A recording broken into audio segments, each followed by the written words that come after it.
Welcome back to another episode of Know the Good to Know podcast, your one-stop shop for all your good news. We're sounding very, very nasally. We should say straight off the bat. Yeah, we should tell you. We're actually recording this. We're actually recording this a night before the release because we were both so ill.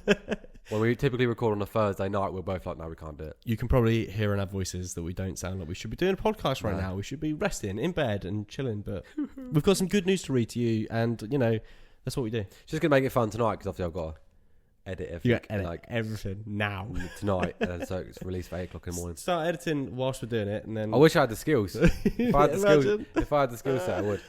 All right, okay. Well, I'll jump into the story then. I'll give you a little rest. I'll let you run through your business. So, a major breakthrough has been discovered from the researchers at King's College London, unveiling a game-changing treatment for asthma and chronic obstructive pulmonary disease, or COPD for short. COPD.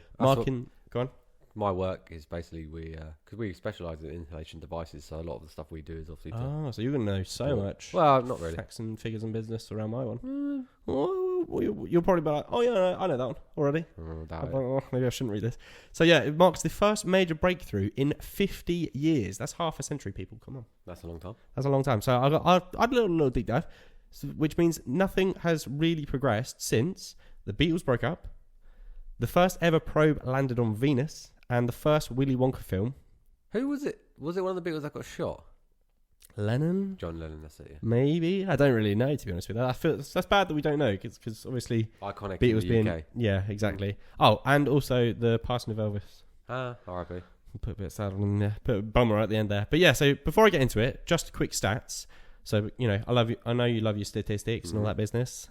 So global burden, asthma affects 5.5 million people in the UK, while COPD remains the third leading cause of death worldwide, with 3.8 million deaths annually. 5.5 million, I feel like it's more than that. What? I do feel like it's more. In the UK? It's probably growing, let's be honest. It's probably getting worse and worse every year. I feel like Rupert's got asthma. I feel like I've got asthma right now. Yeah, we probably sound like we've got fucking asthma right now. 30 a day. I feel like I start smoking again. Oh. No, it's bad news. It's bad news. But yeah, I bet it is growing. I would not be surprised. So yeah, so a new therapy involving, there we go, this is going to be an interesting one, an injection of benralizumab. There we go. Oh!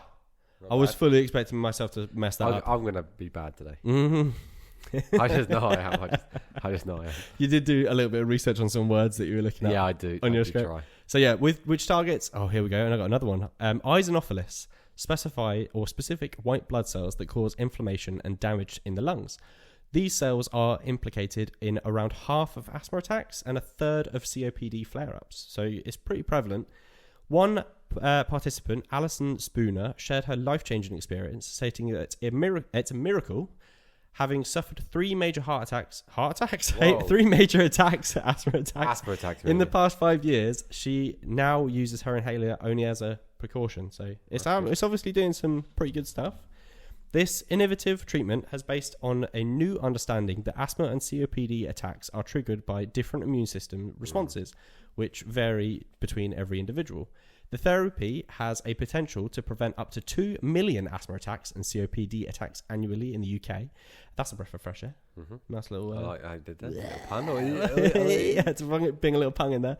So Dr. Samantha Walker from Asthma Lung UK described the breakthrough as great news. I think it's a bit more than great news. Yeah. That's an understatement. She's played that down, or you've played it down? No, this is what the actual scripts... the research said. The article said, yeah. That is down here. That she should be 50 years worth of breakthrough stuff. That's way better than news.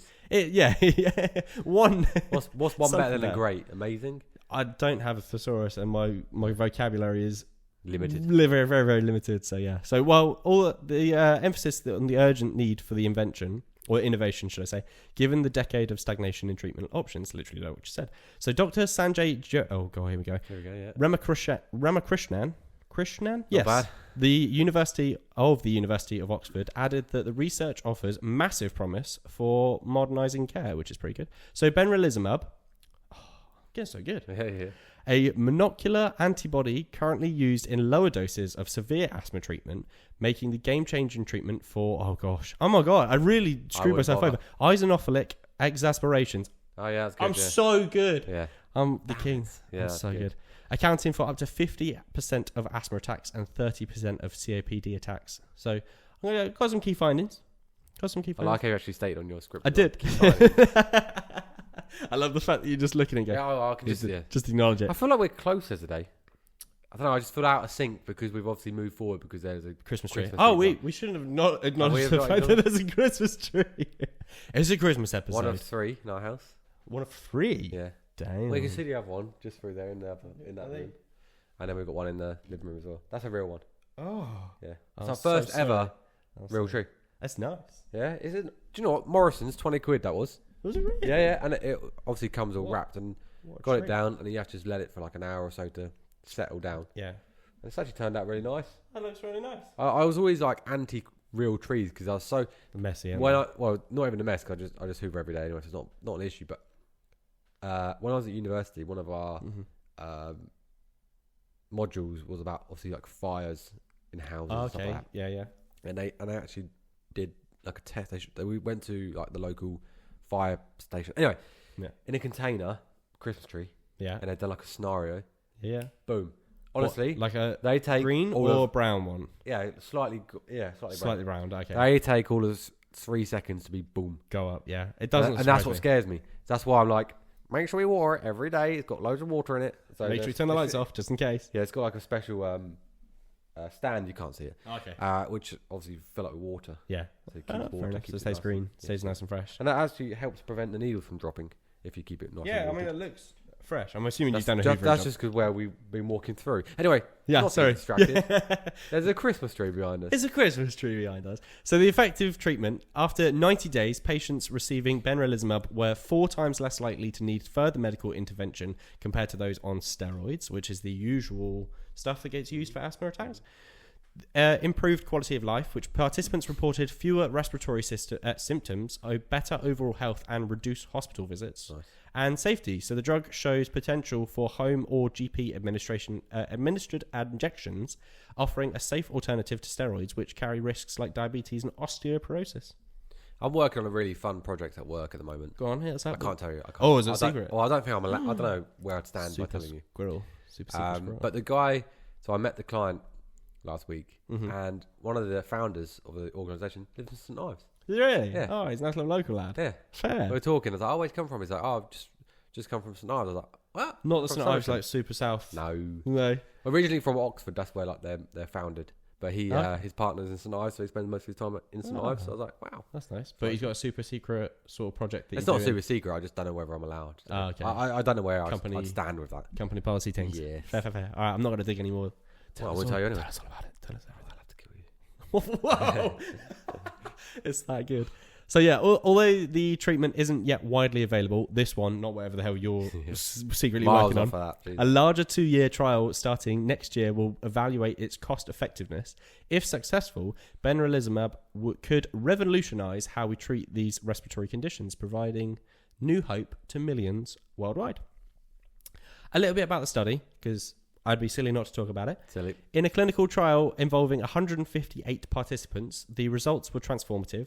Patients receiving benralizumab saw only a 45% fail rate in treatment effectiveness. I know that sounds high, like 45%, you're getting close to 50% failing, but when compared to the standard steroid prescribed results, which were 74% fail rate, I think that's a nice little bump up. That's a nice little bump up. So developed by AstraZeneca, although some people might go, ooh, dodgy, because they did the COVID jab, didn't they? Everyone was like, conspiracy. People just have conspiracy theories about everything. Yeah, no, everyone was conspiracy theory. That was, I think it was like, it's going to turn people to robots. Like you're going to lose social media is just an issue. It's hilarious people to see some of the things on there. Did you ever see any of the conspiracies about it? Oh yeah, there's loads of. There was one. It was giving people heart attacks. There was the second one. People still say that because it's so like. What, like the longevity effect of it? Yeah, because you see a lot of people like it's reported now when people in the crowds of football have heart attacks. Like, there's one. I was in Cambridge the other day, at the Cambridge United game the other day, and a gentleman literally just a few rows down had an attack. And it is happening a lot, both with athletes and supporters. Like healthy-ish. All the comments you see on social media is jab, jab, jab. Definitely jab. Last year he had flu jab. It's definitely that reason. No, it never is. They're out there. They're not out there to kill you. They're out there to help you. So With this, like I said, AstraZeneca, they've developed the drug, and it offers that it affects the life debilitating lung conditions and could revolutionize asthma and stuff. So the therapy significantly reduces hospitalizations. I feel like I've already read this. I definitely have. You did. I typed it in again. But yeah, so that is my good news, which is... Just summarise it, just so we can... Just to summarise, benralizumab, which is a new drug being tested within the next couple of years for all those 5.5 million asthma sufferers in the UK, could be helping you out a lot. You could be not having to have an inhaler for quite some time. Good stuff. All the asthma sufferers listening must be buzzing. I know quite a few people as well. Catch your kids breath. as well. Kids with asthma, definitely. I feel like Rupert's got asthma, but you can't diagnose it until like 4 or 5, I believe. Oh, really? That sounds really silly. Because I can't bother to get to it. I literally just can't be asked. That's a simple fact. That's it. I spoke about it before, That's I'm sure. so good. I don't want to bore people like, Rupert. Right, nobody cares. I care. No, that's not the point. Billions of people could benefit from a breakthrough desalinization. Is that what it is? For all the listeners at home, that was the word that Ryan had to research. I'm struggling. Desalination, yeah. Desalinization. Or desalinization. I've said before, I am... I think it's just maybe desalination. I'm slightly dyslexic, maybe. I mean, I'm okay with it. I do, when I do a read, I do jumble up some of the words and I go, yeah, maybe. That's not right. Never mind. Yeah. Go on. That ensures fresh water for the world. So the actual desalinization process is about taking salt out of water. Everybody knows that. I can't pronounce it. That's all. It's a bit of a nightmare. I know what it is. I just can't pronounce it. Duh. The novel approach is to make seawater evaporate faster. Has been hailed as a significant breakthrough in desalinization, and I'll put in brackets here, removing salt from water. Technology that will benefit billions of people worldwide. It really will, because I mean, I know that's been quite a big problem for quite some time. I think it was Elon Musk maybe that said the reason we don't do it is because it would just take so too much energy. Yeah. It's so costly to actually put water through the desalinization process. I'm pretty sure he said that. Yeah. So up to 36% of the world's 8 billion people currently suffer, which is crazy. 36%. 36% of the world's 8. You got to think though. Big populations. Quite a lot of developing countries in Africa. Yeah. They have a huge population, don't they? So I guess that kind of skews the numbers in that sense, but. Yeah, true. Suffer from severe water shortages or fresh water. Yeah. For at least 4 months of the year, because obviously there's a lot of dry areas. Droughts and stuff. Yeah. And this could potentially increase to 75% by 2050, which is 25 years away. Yeah, that's not good. That's real bad news. 50. I'll be like 50 odd. Wait, I'll be 60. Yeah, I was going to say. You lopped off a couple of years there, lad. Yeah. I'm young, baby. I was born in 1990, so it's easy for me to calculate. Yeah. Well, I was 1995, so yeah. Yeah. So I'll be, So you'll be 65, I'll be 60. Yeah. Maybe something I'm 5 years older than you. Yeah. Oh, Jesus Christ. So old. No, you're 30, aren't you? Next year. Shit. February. Who was 30 this year? Callum. Sam and Callum. You singing a song there? Sam and Callum. Sam and Callum. Shit, you got... What? Okay, I don't remember. I'm not going to get into it. What am I going to do? Nothing. Yeah, I was going to say I'm old now. But I think you're probably going holiday or something. No. Oh. Working. Okay. Oh. When your birthday's I'm old now. I don't February. Celebrate birthdays. January. February. I said February the first time. Yeah. Oh, we could do something. We should do something. All right. Even if it's like a day out in Cambridge, do some games rooms or something. No, like go to a games room or something. Yeah. I'm down. We'll go. We'll take a poster with us as well. Oh, okay, yeah, we could take a poster and just do a marketing. Get them to put it up in the window. Yeah, that's all my life's going to consist of now is marketing. Yeah. Go on, get this podcast out there. Get out there. Go on, here's some more stuff. You've totally literally scooted past the title, and that's why. Seawater desalinization is one of the most effective strategies to alleviate the impending, scarce but existing processes. Consume massive amounts of energy, like we just said. It takes so much energy, and also leaves a huge carbon footprint, which is obviously we don't want to tip. If it costs a lot of money and it takes a lot of work, it's gonna be bad for the environment. Let's be honest. Other problems plague the production of fresh water from the sea, including the necessity to descale membranes using the reverse osmosis desalinization process with chemicals that are toxic in the sea life. Furthermore, once the water is produced, the binary byproduct is so overly rich in salt. That it has an effect on the ecological contaminant.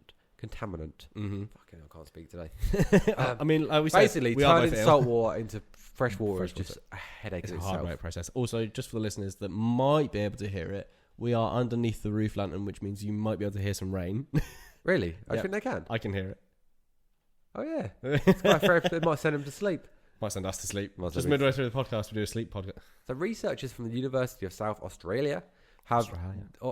already demonstrated the potential of solar-powered evaporation as an energy-efficient, sustainable alternative to the current desalination methods. Okay. But they are still limited by the lower evaporation rate of seawater compared to the pure water due to the negative effect of salt ions on water evaporation. Mm-hmm. It's a hard work process. Yep. The university materials science researcher, Professor... I'm just going to call him Professor X. Wow. Because I'm not going to butcher his name. Has now collaborated with researchers from China on a project to develop a simple yet effective strategy to reverse this limitation. So, by introducing an expensive and common clay mineral like zeolite and benite into a floating phenothermal hydro evaporator. Damn. Fair play to that one. This is pure physics. That was The good. team achieved seawater evaporation rates that were 18.8% higher than pure water. Thanks to some clay. Yeah. And some cyanide. This is significant breakthrough since previous studies all found seawater evaporations were around 8% lower than pure water. So, from 8% lower to 18.8% higher. Damn. So, the researchers say that the hydrogel evaporator maintained its performance even after a month of immersion in seawater. There's numbers. Because salt water just messes everything up, doesn't it? Mm-hmm. I mean... It's a right shitter. Yeah. It's a right shitter. What Is that film is salt it? water? What film is it? Go on. Uh, Give me the plot. Give me the plot. I think it's boy. like the Battle of San Andreas, maybe, Okay. where aliens come in Okay. and they're just sucking up our seawater. Yeah, Yeah, it is. It is 100%. It's a Battle of Los Angeles, baby. Is that the one? Battle of Are you sure it's not Battlefield? The one with Rihanna in it? No, that's when they're in the sea. Oh no, that's Naval. Battleships. I love that. That's Battleships, Yeah, and that that's is a sick film. literally about the game Battleships. Did you know that? Is it really? Yeah, I did. I found that out a Shut few weeks up. ago. Yeah, that I movie is about the. It was like the precursor to, what movie came out about like games? It was a board game, like not Jumanji, might be Jumanji, a couple of those Okay. movies that come out about board games. Everyone's like, oh, it's gonna flop, but Battlefield was the first ever one to like try and Battleship. Sorry, was Even though no one realised. I don't think a lot of people like it, but I actually quite enjoyed it. What? Yeah, it's an odd watch. It's an interest. It's like Transformers. It's an easy watch. Yeah, but I think it's a Battle of Los Angeles, whatever. Anyway, Yeah, but it's about what are you salt. pointing at? The fact that we shouldn't write dilly dally about dilly-dally. battleships. Get real people bored. I've lost where I am. The researchers say, immersion salt water. The key to this breakthrough lies in the ion exchange process at the air-water interface. Dr. X says the minerals selectively enrich magnesium and calcium ions from seawater to evaporation services, which boosts the evaporation rate of seawater. Again, We're getting so scientific. Yeah, I was gonna say, I think this it is sounds too like we're far. reading facts to people, and they'll be like, "Yo, I should understand this better than I should. don't need the The ion rainbows." exchange process occurs spontaneously during solar evaporation, making it highly convenient and cost effective. Considering the global desalination market numbers around 21,000 operational plants worldwide, even small declines in this performance can result in a loss of tens of millions of clean water. Which would make it. I'm guessing that's where that 75% thing led. Yep. At the start of it, when you said by 20, what was it? 35, 50. 55, 2050. Yeah, okay. We need some fresh water, boys. So this new strategy, which Dr. X has just spoke about, said it could easily integrate into existing evaporation-based desalination systems. Okay. And it will provide additional access to massive amounts of clean water, benefit billions of people worldwide. Fossil fuels are what power most of the plants today. Yeah. And experimental machines trying to decarbonise the industry have used solar power. Yeah, okay, so we're trying to make it sustainable. Yep. We're trying to save a lot of people a lot of water. Yep. And more effective. make it more efficient. More effective, more sustainable, and... Was that me? Oh, gee. High performance. I tapped my finger and I was like, Thor. But a good thing with what you just said is, from what it sounds like it's going to be easily integratable to the existing systems. That's exactly what I said. Yep. Which will be the key They factor can to make just it work. effectively upgrade the current systems. Yeah. One of the other things they suggested was using, obviously, waves as an energy source. You know, you can do hydroelectric power Hydroelectric. stations. Okay, yeah. So that's another option. Yeah. So it's a bit of a funky one. Cool. I'm not going to lie. Quick one. I realised I did this when you said Dr. X. Yeah. That's Professor X. I was massively off. I did the old psychic powers thing. Just wanted to. Oh, X-Men. Yeah, I wanted to make that clear because I look like an absolute psycho. Because midway through your story, I looked like I had a mini migraine, just like. I thought you were just thinking. No. So I'll be totally honest. I had a good story about an Egyptian finding. Mm-hmm. Oh yeah. But I found that before Thursday's episode, ready for Thursday, and I looked at it back a couple of days ago before we changed date, and I was like, mate, I can't pronounce half these words. It's so pointless. So like, this was bad enough, right? So you went for desalinization. So I changed it. I was like, hey, let's look at some technology and science. They're always fun ones, and I found the desalinization one because we like the point of like. I mean, we've discussed before about like the freshwater aspect and the salt water and converting and stuff like that. Frog skin, baby. Yeah. Ribbit. So I thought, oh, this is quite what we've like. More water. Save the people. All right, cool. So.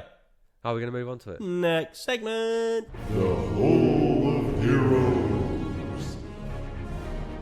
KTGGTKpod. We still did a silent second. We did.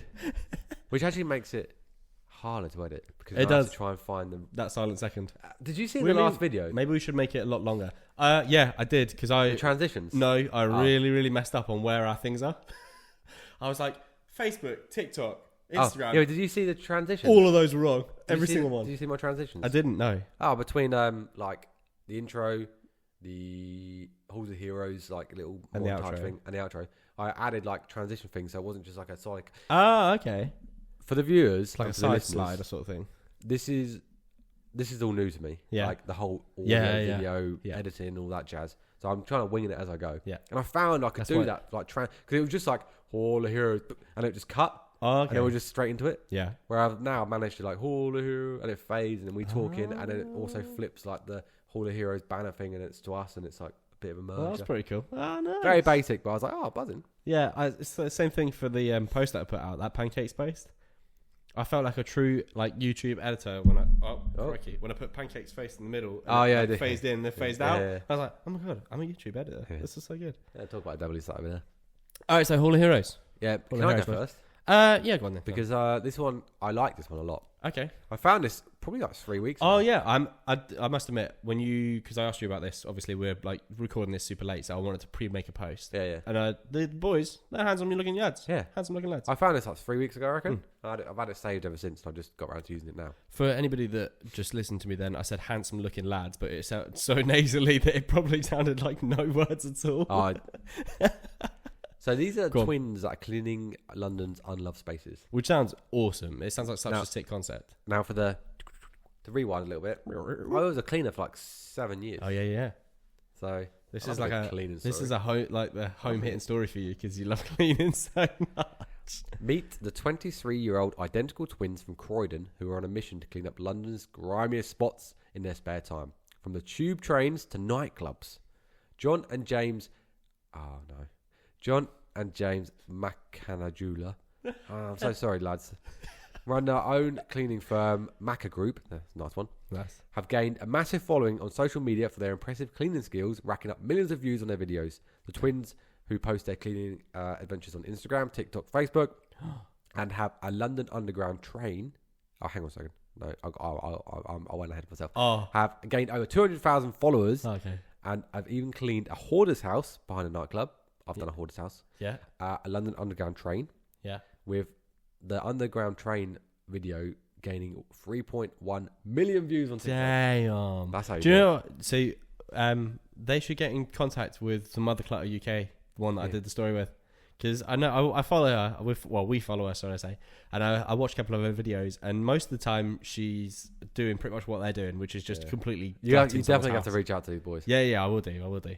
John said, so one of the twins, it's definitely been going well since we started the cleaning places that nobody asked us to clean. Everything has changed. Mm-hmm. We hadn't realised how much it would help the community, and we just wanted to show the people how good we were at cleaning. Man, I'm what sick. The thing is, I'm sick at cleaning. What a thing to want to push out there. Like they don't want to show the fact that I'd love to clean a tube. That'd be sick. It would be. I can imagine that's really how therapeutic dirty as well. So good. Yeah, mate, just like wiping some grime off and like, whoa, that's the colour of the tube. You're joking, mate.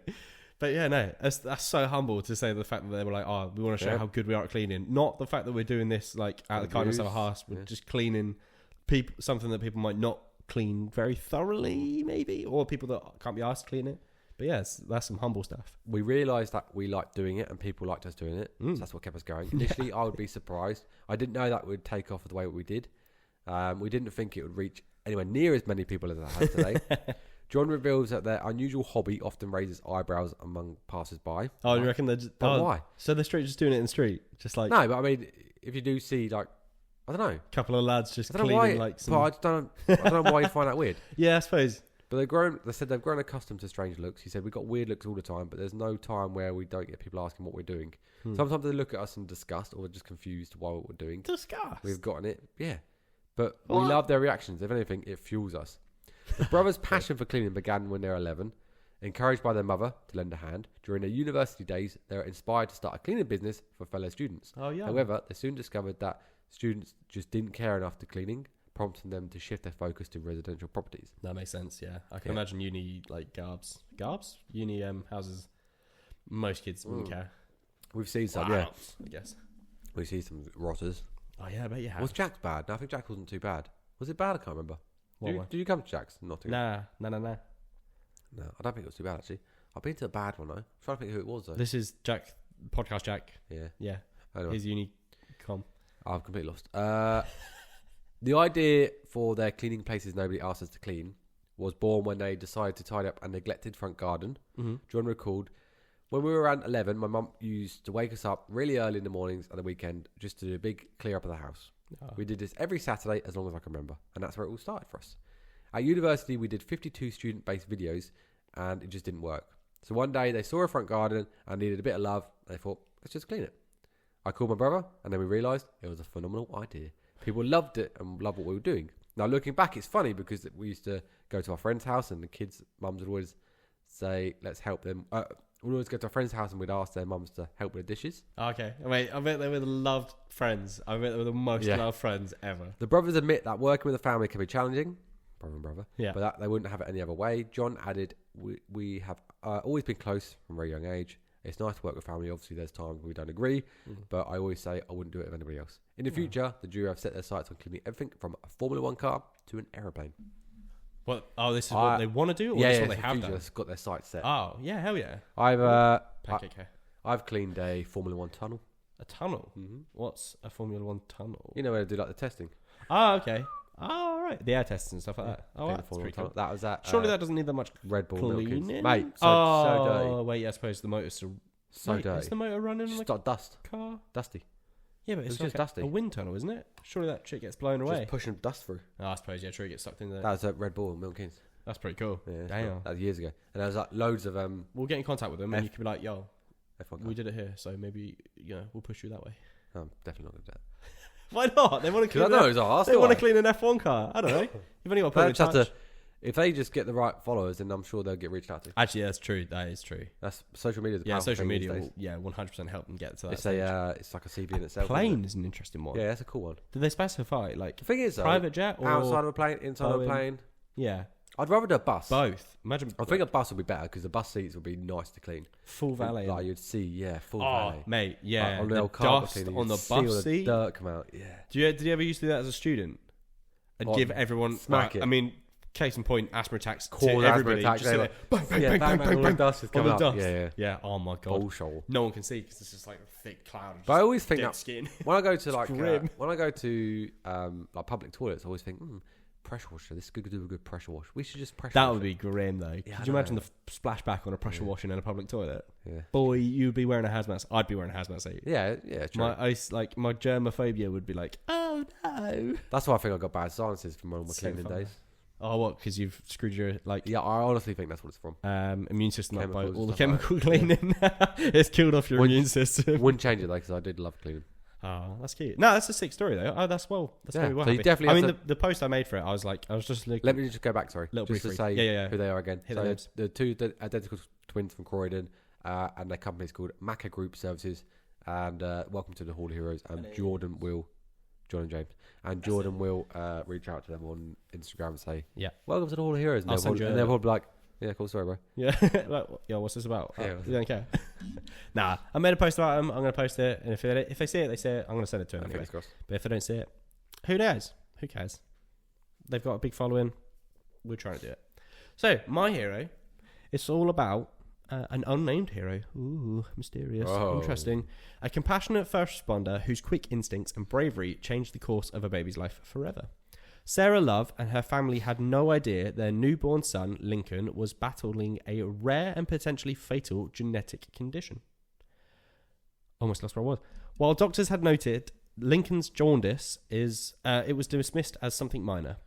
At just 6 weeks old, Lincoln's condition could have gone unnoticed if not for the chance encounter at an amusement park. Among the hustle and bustle of the day, Sarah noticed a stranger glancing repeatedly at a baby. Before the family moved on, he approached them. So, I mean, I'd be pretty creeped out if I had a baby and someone just kept looking at it like, yo, this is some weird stuff going on. What are you doing, fam? What are you looking at my baby for? Yeah, get out. But this turns out to be something really good. So he introduced himself and mentioned he was a first responder. He said he'd noticed Lincoln and how very jaundiced he was, and he didn't want to scare them, but thought it might be a good idea to get medical attention. He didn't share much, only that he was a firefighter from a neighbouring county. But his words stuck with Sarah, pushing her to follow up with a paediatrician. This time, the doctor referred Lincoln for blood work, leading to his eventual transfer to numerous children's hospitals in Orlando.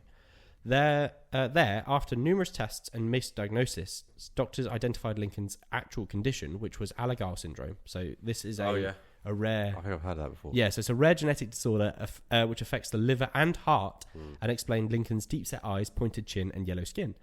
While there's no cure for Alagille syndrome, which is a real shame for me to actually read this story, but early diagnosis and treatment can drastically improve quality of life. Thanks to the stranger's timely intervention, Lincoln was able to start the care and he desperately needed. It was that extra bit of encouragement we needed, said Sarah. There are no silly questions when it comes to our baby's health. So really, just that one random comment from a complete stranger has effectively saved this baby's life. Yep. So today, Lincoln continues to thrive with the help of medication, and Sarah uses their story to raise awareness about Alagille syndrome in her community and online. She hopes to one day reconnect with the firefighter who spoke up and saved her son's life. She goes, "To the strangers who stepped forward, thank you from the bottom of our heart," said Sarah, "but look at how much of an impact you've had on Lincoln and our family. It was a tough thing to go through, but because of this one small thing you did, everything has changed.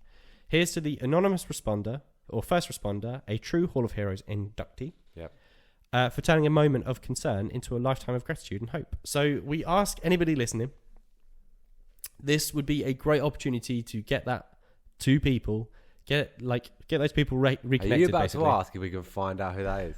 I am. No, we've got like 87 followers, 87 Yeah. subscribers. But I mean, if we get happened upon by a super sleuth that happens to be scouring the internet, have a little look, find out who these people are, and reconnect them. You'd have to do the right hashtags on the old Instagram post. Oh, I'm gonna have to get some like super connective hashtags on there. But yeah, it's like a little. Think of it as a little mystery, a little internet mystery that you might be able to solve and get these people reconnected. So it's I don't think I've got a second name. Did I ever put a second name? Sarah Love.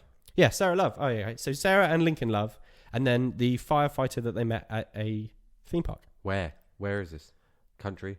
Wow. Orlando. Mate, you can't give us more than that. That's a pin. That's like I'll find a needle in a stack of needles. Well, I mean, the super sleuths on the internet have done way better with way less. So think of it as a really big challenge. A very big challenge. So they've been in hospitals in Orlando, yes. I guess it's in Orlando. So it's in Orlando area. So Sarah Love in Orlando. You've got a big place to look.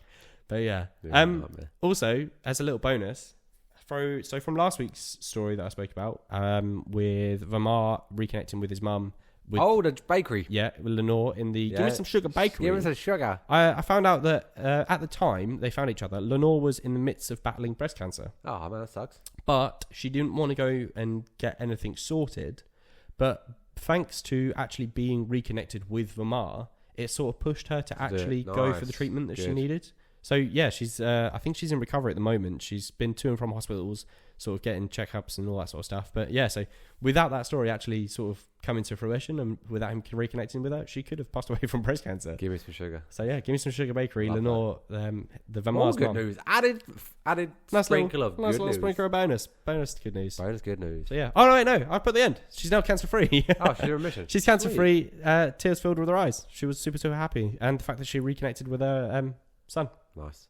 Cool stuff. That is good stuff. Right, hit us with it. Wow, that's good to know. Bastard, you didn't let me turn my headphones off. I was getting trapped to do it. Straight into it. An estimated 60 million thunderstorms occur on Earth every year. Wow. They can produce damaging winds, hail, heavy rain, lightning, and tornadoes. The reason I picked this one out today is because we've had like really crappy Storm weather in the UK. You lose track of names. All stupid names. Darren? Dana? Oh, I don't know. They go for Dara. They go I for think the it's alphabet, don't Storm they? Dara. Like A, B, C, D, E. It did. It made me laugh because I was like, Storm Dara Aubrey, and that's what I had in my head for some reason. But it's been very, very windy. Yeah, because Wales was like a red warning, wasn't it? Yeah, they had like, don't go outside. So I was like, oh, damn. what's a little windy story? So an estimated 16 million thunderstorms occur every year. That's crazy. That's a lot of thunderstorms. Yeah. The oldest pair of socks in the world were found in an Egyptian tomb that are over 1,500 years old, and they had a split in the toes from where they're wearing sandals. No way. Yeah, that's going, doesn't it? That's jokes. Yeah, I like that one. Had holy socks back in them days as well. Did it have like, do you know how I find facts now? did it have a brand on it? Do you know how I find facts? Yes. Go on. I write facts about, and then I just think of like random things. So like weather, Egypt, because I think that's the easiest way to do it. And I try and keep someone on theme of what I've been doing. Okay. About. Yeah. So yeah. Oh, hence. Okay. Yeah. Didn't have time to change your facts. Yes, exactly. Fair enough. The first SMS text message ever said was Hello. Merry Christmas. Oh, was it actually? Oh, damn. I was way off the mark with that I one. should have saved that one for our Christmas episode. Oh, you should have done. Which we're gonna do it.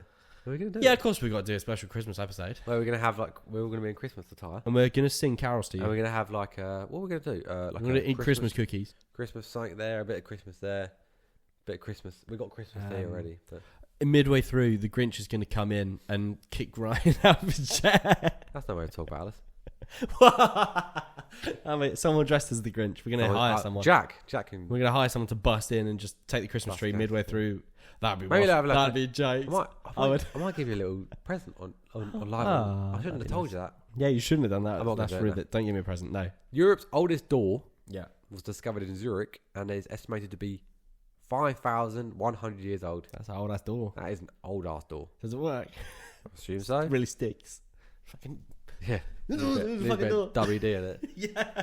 I bet it's only about 3 foot Modern high as well. solutions. They're always small. Oh yeah, doors. short people doors. I'm sorry, I can't get over the fact that in my head now I just have someone dressed as the Grinch Right, midway yeah. through this podcast I'm coming to gonna- steal the maybe- tree. Maybe I'll speak to Alice and see if she can actually do it. How funny would that be? She just Not now, runs in. because I obviously know about it, and if it happens, then Or we could do everyone knows Sam about and he it. could be a dwarf. That would be fucking hilarious. That would be Or good. a little elf. What is it called? What are they Yeah, elves. called? Little helper. Christmas elf. And then finally, Stood here. literally, Just the head. awkwardly just Half, there. yeah. half a head and a hat. Yeah. Staring at the camera. The most popular flavour. Wait, what have I done? I put the most. Okay, I know what I've said it. The most popular flavour of ice cream is. You've seen it now. Vanilla, boring. You wrote vanilla midway through. I just put the most popular flavour, vanilla, is ice cream. I just put the popular flavour is vanilla, then chocolate. I didn't put anything about ice cream. You did. But I knew it's about ice cream. The most popular flavour of ice cream is vanilla. I think. Oh, that's funny. Covered by chocolate. What's your favourite flavour of ice cream? Pistachio. Fucking hell, you're so like fucking Tory, aren't you? It's a good flavour. I didn't Pistachio. realise. No. So I like it with my what's the Go egg, on. what's the egg Think thing? of Yeah. something that's posh. A poached egg. No, egg. the little black egg things. Oh, caviar. I bet it's caviar with my pistachio ice Why cream. the fuck would you have caviar with pistachio I don't know. That's ice what cream? you folk eat. Caviar is fish eggs. Yeah, you folk eat stuff like You fuck. that. Yeah. Fam, Posh end folk. I'm definitely not. All right, That's come on, hit me with your side story. But pistachio. No, it was thanks to my lecturer. To be fair, we went out on a little meal. Not with Who with? just me and my lecturer. You really lecture? That's It weird. was real cute. Is that why Nah, you passed it wasn't uni? just me and my lecturer. Oh, It was. What did you do with your driving instructor? He told me racist jokes. That's what I did. Your driving instructor? Yeah, he Who told was me it? so many racist jokes. I'm not going to name him, am I? Why? Was it really? Yeah. R.I.P. Has he got him? Absolute legend. Yeah. Fair. Unfortunately, he had motor neurons disease, I believe it Oh, was. man. Yeah. Oh. I had him as well. Absolute legend he was. Yeah, he was. He was such a good... And he used to stop, because we used to do 2-hour lessons, and he used to stop halfway through and he'd be like, should we have a fag? I'm like, yeah, go on in. Oh, And really? I'd sit down Yeah, with a he little fag, was- and then we'll get on again. He was a proper salt of the earth kind of guy. Yeah, though, he wasn't was such like, a legend. Yeah, he was. And it was like the village. We don't everyone... we don't condone the fact that he told racist jokes. No. It was the fact that he was a good driving instructor, and that was the. He never said that to me. No. It was He only me. he just wanted to give me a fag. Oh, fair Like, enough. yeah, go on, boy. Oh, maybe because I didn't smoke. Yeah. He was really used nice. to, Such he a used to good lad. stop midway for a wee break, where he would get out of the car in public and just pee behind a bush Really? somewhere, and I'd be sitting there like, what the hell do I do now? Absolute legend. So weird. Oh, sad. R.I.P. man. Oh man, I can't believe you told me that. That's Yeah. really, I'm not gonna tell my outside Sorry, story Bruno. now. Bummer on my day. No, I'm joking. So my outside story. Woof woof. It's all about dog. Wait, yeah, you don't have a little theme anymore, little... Nah, I'm getting rid of the No, themes. Do you know how much effort it takes for me to think of a theme like midway through? I either pre-plan it in my head or I just don't come know. like unprepared. So, as cool as a bear soldier was, I know you love bear soldier. Well, although, Come on. I nearly messaged you saying we need to take that down. Why? Because I actually did a bit more research and I think he was quite badly abused. Not during. So he was rescued out of a circus. Okay, maybe that's where the So he abuse was came abused from at the circus. Okay, fair. And these guys took him out of the circus and then took him. I mean, he's probably going to get a little bit abused because he's in a war Yeah, and he's a bear. and he's a bear. So that, you can't exactly tame Yeah, him. I know. It just made me a bit sad. But I can imagine his life, as bad as it sounds, in war probably was better than it was in In the a circus. circus. Yeah, you're probably right. And then he obviously settled down at a farm and then was That's in where he Edinburgh Zoo as chilled. well. So, Yeah. so he had a chilled life afterwards. Okay. So yeah, I found a modern adaptation. So not a military animal, but a medical one. Nice. So it's cool. I've just also realised that I'm now making a little compilation of animals with jobs. And sort of like a... Dr. Doolittle over it. No, I was thinking more of like the Animal Avengers, but in terms of like real life. So we've now got a soldier bear, we've got a Dr. Dog. Mate, you're going to have to make I like tried. you're going to make like an Avengers poster and have like all Yeah. your animals that you've collected together. I've got the lecture hall cat, not lecture hall. Where's that from? What's it called? The cat that was on the campus of that university that Oh, that showed was ages all ago. the students around. That was ages ago. Yeah, I know. Wow. I remember. We're in episode 32 now. Yeah, I know.